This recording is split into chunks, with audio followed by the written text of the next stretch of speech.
Reverend Dr. Raymont Anderson is an ordained Centers for Spiritual Living minister serving the Center for Spiritual Living Greater Baltimore community as our spiritual director.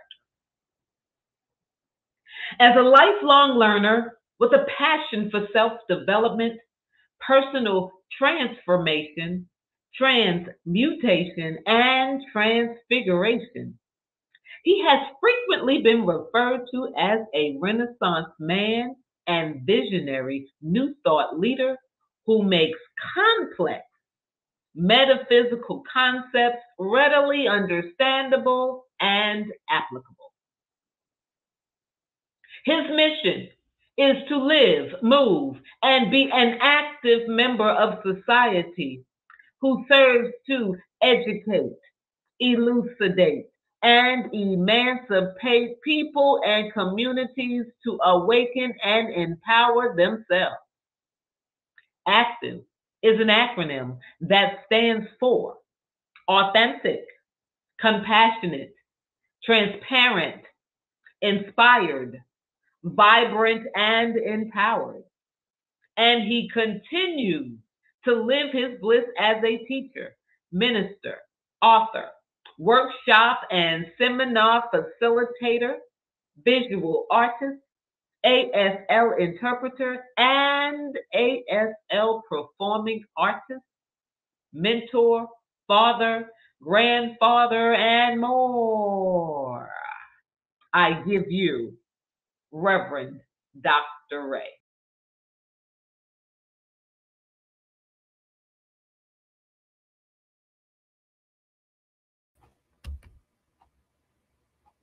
Thank you, Tracy. And more. Thank you, Tracy. Don't laugh.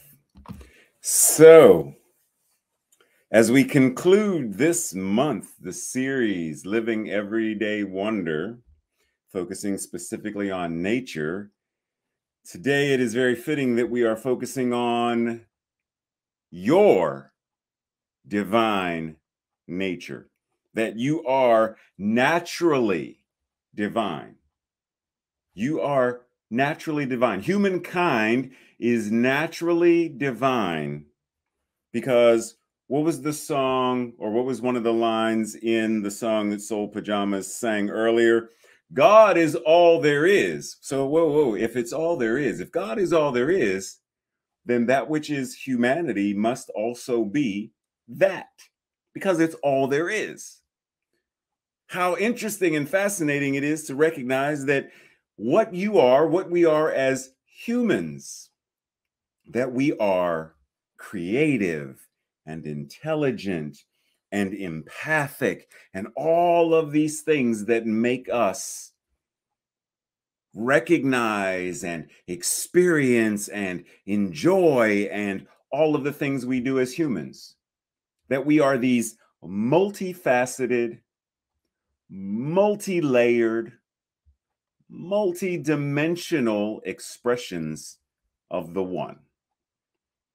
Now, within this whole scope of discussing, because very often we know that there are fields of study, psychology, sociology, etc., that oftentimes it comes up. So, do I do what I do because of my nature, my biology, or my nurture, the manner in which I am raised and taught, and as the Ruiz family would say in the Toltec teaching, the manner in which I have been domesticated?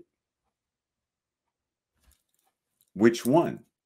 The chicken or the egg? What? And while there is a certain validity in discussing that aspect of what goes into shaping our personalities and our habits and our interests, back of all of that, which we don't do nearly enough, is anchoring and grounding to the truth of our being, that we are naturally divine. So when we talk about this idea of being divine, the word divinity must come up. And oftentimes when we think divinity, we already have a certain concept that's typically predetermined, culture and society, and then they give it to us. So depending on if we were raised going to church, then we have a particular ideology of what divinity means. If we were raised in a Buddhist household, or we were raised in an atheist household, depending on how we grew up, we have a certain idea about what divinity means. And yet, here we all are within this thing called New Thought, specifically this thing called Science of Mind and Spirit, and we are being invited to explore, what does this word mean? Divine. Because we use it very often. You are divine. Heather is divine. Heather is divinity in expression. Tracy is divine. No, okay, yeah. Well, yeah. Tracy is divine. She is divinity expressing. All of us are divine. Divinity expressing. So we use the word very often. But why are we using it? Like, what is the purpose? All words serve a purpose to convey something. Otherwise, we wouldn't speak. Otherwise, we wouldn't sign. Otherwise, we wouldn't, hold on, I'm sending a text. We wouldn't text. We wouldn't email. There would be no point. So the words serve a purpose. So when we are using this specific word, divine, what is our intention? What is our purpose? Why are we using it? So let's explore for a second. First of all, typically the word is something of or related to God. But wait a minute. Didn't Dan and Aaron just say God is all there is? In my mind and all of creation. Okay, so in my mind and all of creation, God is. Okay, so when I say that you are divine, then I am saying you are that which God is. And according to Ernest Holmes, the word God is a synonym for love. God is all there is. Love is all there is. God is all there is in my mind and all of creation. Life is all there is in my mind and all of creation. See where I'm going? Because each of these synonyms for the isness and allness, all of them apply to you. Truth, beauty, reality, the absolute, the divine presence, the universal spirit, all of these are synonyms for this thing we refer to as God. And because God is universal, God is in each one of us, with each one of us, showing up as each one of us, or else we couldn't be. Because if there was no it, if there was no God, then what are we made out of? What's individualizing as us? Nothing. Because there wouldn't be anything if there was not that divine power presence of all that is. So when you say, I am divine, you could also say, I am love. When Heather says, fill in the blank, I am grateful. I am full of gratitude because I recognize that I am love. I am life. I am truth in expression. I am the embodiment of beauty. The aroma that I give off when I walk by is the aroma of truth, the aroma of the absolute, the aroma of joy, because it's what we are. Even though Tracy doesn't have deodorant on today, the aroma that she gives off is nonetheless, leave me alone, Tracy, is nonetheless love and life and truth and all of these things, because it's all there is. So divine, that which is of, from, or like God. And I know some of us in New Thought, we don't like that word, and I understand, but it's time to heal. It's a word. And if we have baggage related to that word, then that implies unresolved and unhealed trauma related to how that word was introduced to us. That word was used as a weapon. Well, for where we are now, then it's time to unweaponize it and recognize it for what it actually is. It's a placeholder. That word is a placeholder for something that cannot be quantified with a word because it's all there is. Divine also means excellent or delightful. So when we say, I am divine, take divine out, put excellent. I am excellent. Do you feel that? Can you affirm and declare, I am excellent? Because I am excellence itself expressing. I am delightful. I am delightful. Because I am of, I am from, I am like, and I am that which there is no other. I am it, and it is me. It is individualizing and expressing itself as me. So ask yourself, do you see yourself as being divine?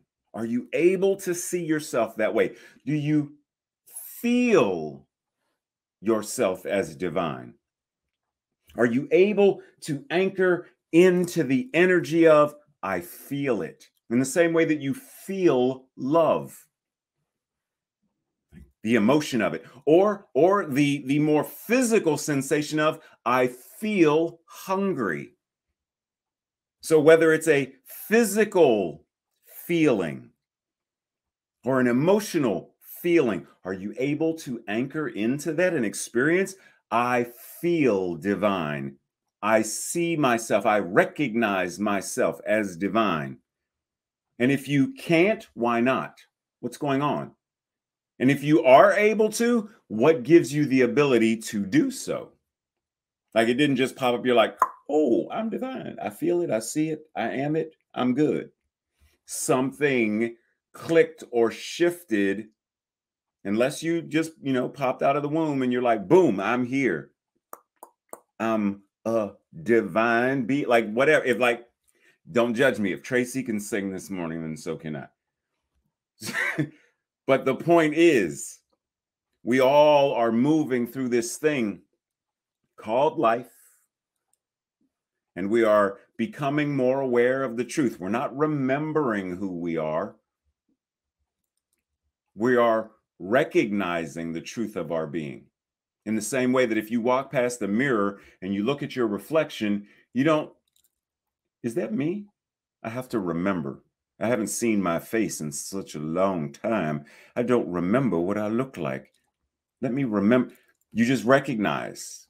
You see yourself and you're like, oh, that's me. Oh, I look good today. I am delightful. Recognize. What is that process for you? And then this idea of divinity, the quality or state of being divine, which we could go and ask the same questions. Do you see yourself as being the expression of divinity? Do you feel yourself as the expression of divinity? What's going on in that process? So that you feel it and see it and recognize it and embody it more often than not.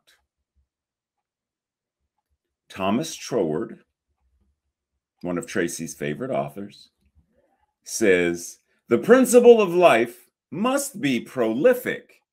That is, tending to multiplicity.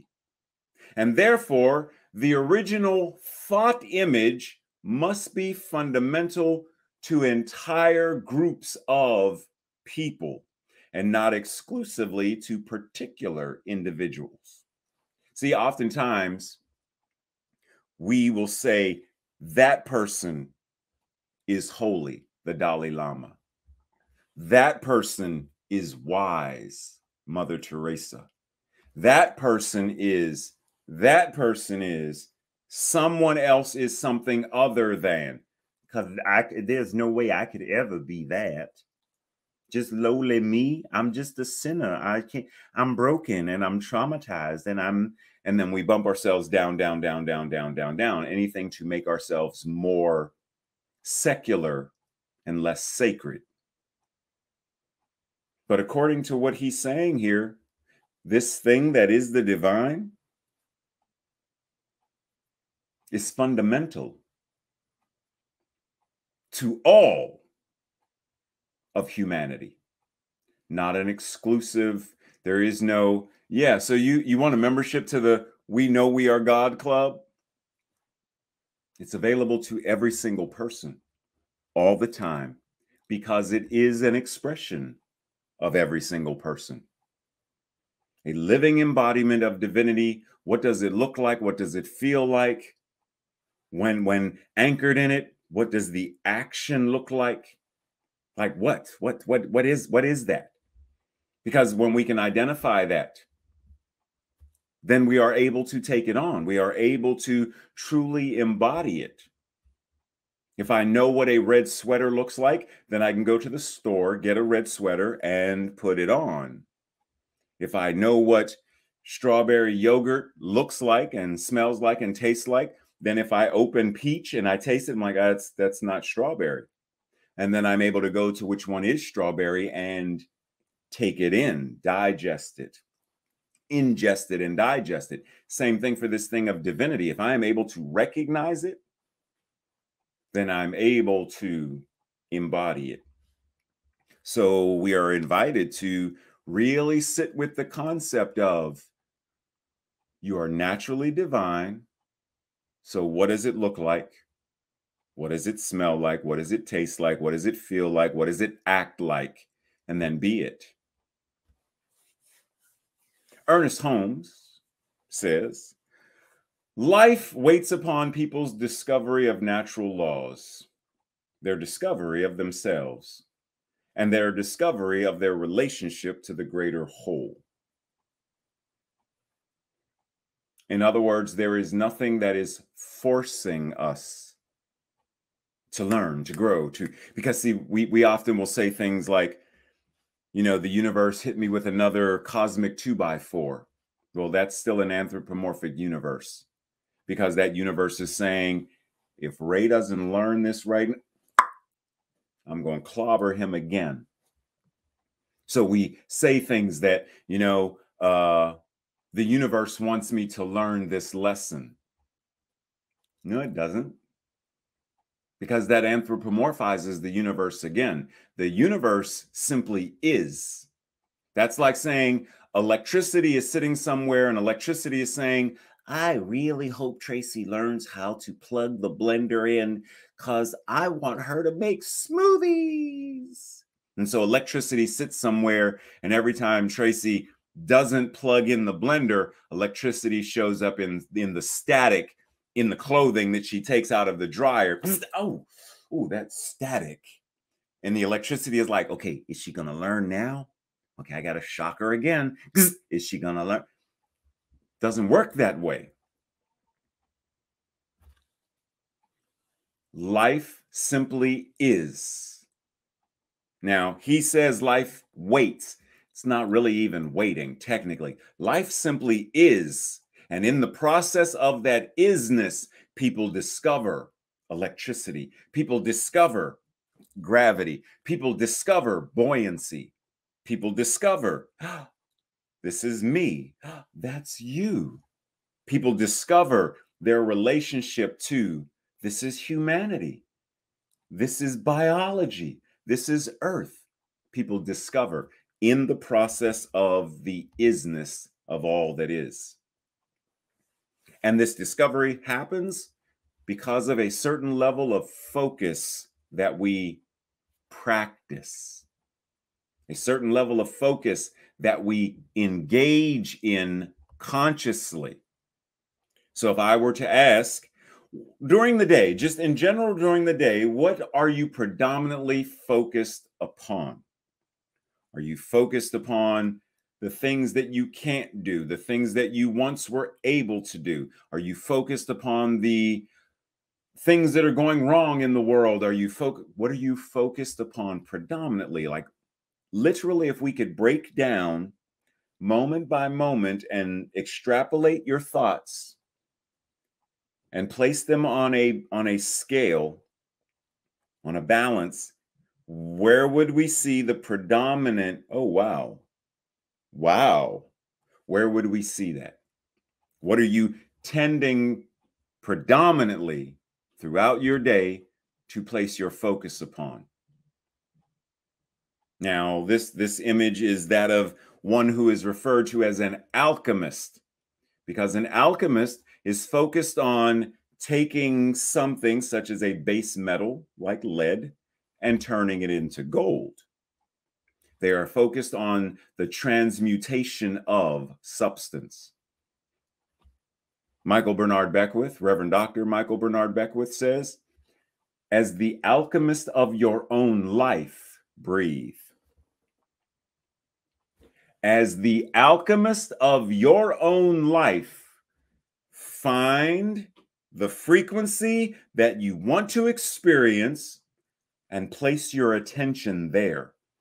Focus on that, because as it becomes your focus, as it becomes your perception, you will live from there. So are you focusing on the lead or the gold? Are you focusing on the what can't or what can? Impossible or possible? What are you focused on?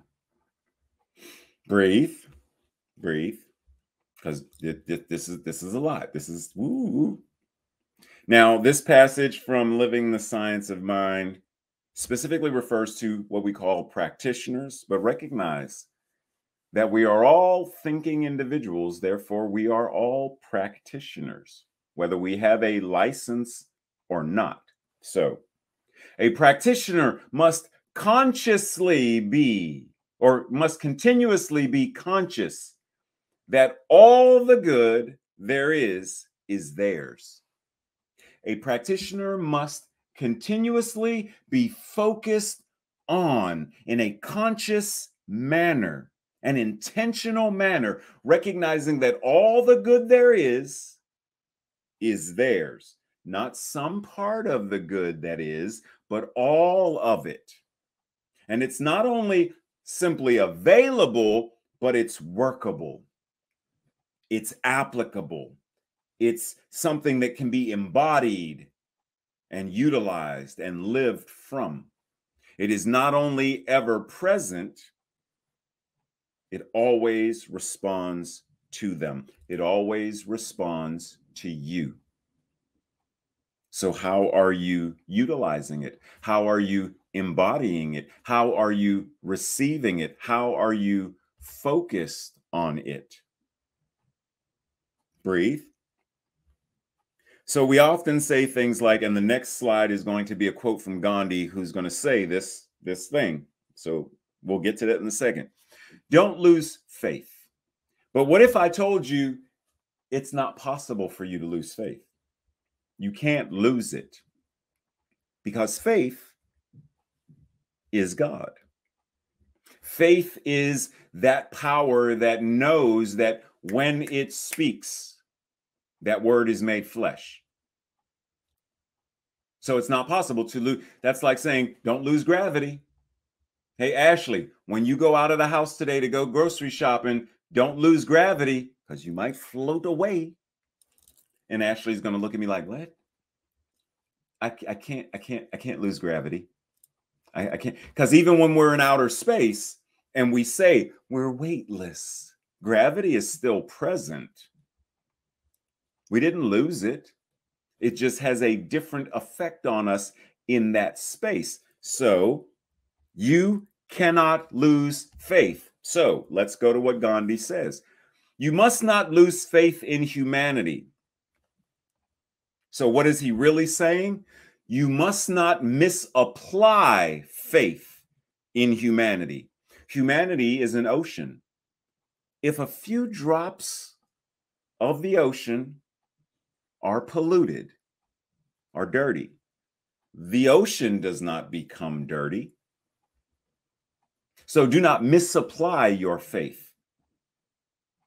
Because see, we often talk about fear and faith as though they are two separate things. There's only faith. I can have faith in tragedy or faith in triumph. I can have faith in all of the things that are going wrong, or I can have faith in all the possibilities of what are going right and can go right. How am I applying faith? Am I applying it as someone who recognizes their divinity and knows that they are divine? In other words, am I using this thing called faith? Am I using this thing called my divinity in the same way that a samurai uses their sword? And specifically what I mean by that is there are two Japanese words or two Japanese concepts. The first one, now it's interesting because they're going to use the same kanji. The first word, ki, which you may be familiar with when you see martial hiya. That's a ki.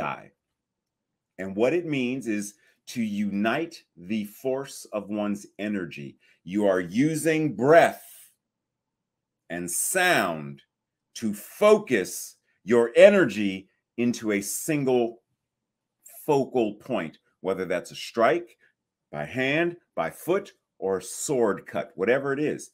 Focused, intentional energy. Got that?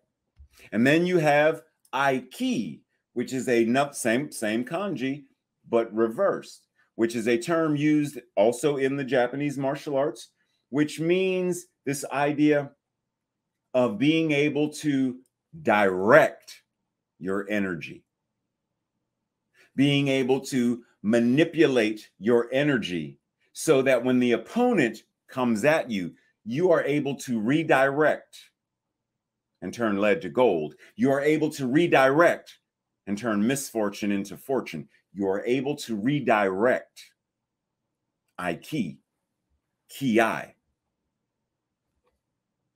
How are we using our energy to show up in life? Are we using it with focus and intention so that when things happen, we hear about political corruption, ki, what is mine to do to redirect and bring equity and justice into the world? When I hear about sexism and racism, ki, how do I turn that, redirect it, use alchemy to transform it? How do I live, move, and breathe this idea of faith by recognizing that I am a divine expression of divinity itself? The Dalai Lama reminds us that love and compassion are necessities, not luxuries, because without them, humanity cannot and will not survive. Do you have love and compassion within your being, within your life? On a daily basis, remember that question of where is your focus? Are you focused on experiencing love and compassion throughout your day? How much love and compassion moves through you? Ki. Love and compassion channel through, focus through. When something comes up, I use love and compassion to reform. How often throughout the day are you anchored and grounded in the energy of love and compassion? Because you are recognizing that you are divine. All that you are is divine, and nothing you could ever do could ever change that. However, you and I, we can only embrace it, only engage it, and only embody it. Just because Tracy gives me $100, if I never spend it, what good is it? Simply saying I am divine is not good enough if I am not going to embrace it, engage it, and embody it. And therein lies our invitation. When Holmes says, "To me, the word God is a synonym for love, truth, life, beauty, reality, the absolute, the divine presence, the universal spirit," I ask, where in my life am I demonstrating love and life and truth and beauty, reality, the absolute, the divine presence, the universal spirit? Where in my life am I demonstrating this? Where am I the embodiment of this? What am I invited to practice to ensure a more consistent demonstration and expression of this and even more? Breathe. This week's invitation to practice: journal, contemplate what is a common personality trait or behavior in your family. This goes into that nature, nurture, biology thing we started with. What's a common personality trait or behavior in your family? In what ways has that trait served you in the past? Does it still serve you? Are you still engaging in it if it doesn't serve you? If it's not the most life-affirming way of expressing?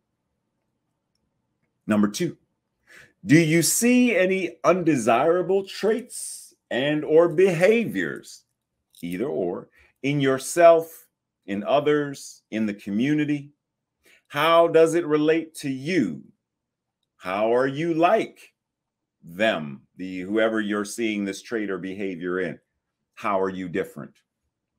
You know, there's a phrase real quick to say, if you spot it, you got it. So if you spot racism, well, then it means you have it within you, or you couldn't spot it. And while I understand the concept, because to a certain degree, yes, that is a valid point, but it's not necessarily saying that if you see racism, then it means you are racist as well. It simply means that you have an understanding within you of what that is. In the same way that if I say telephone, you immediately have an idea or an image of telephone in your mind. For those born of a certain year, telephone might be this thing. For those born of a certain other year, then it's simply the handheld thing with the, and you talk this way and you turn, click, click, click, click, click, click, click, click, click, click. And for many others, it's simply this little rectangular thing, right?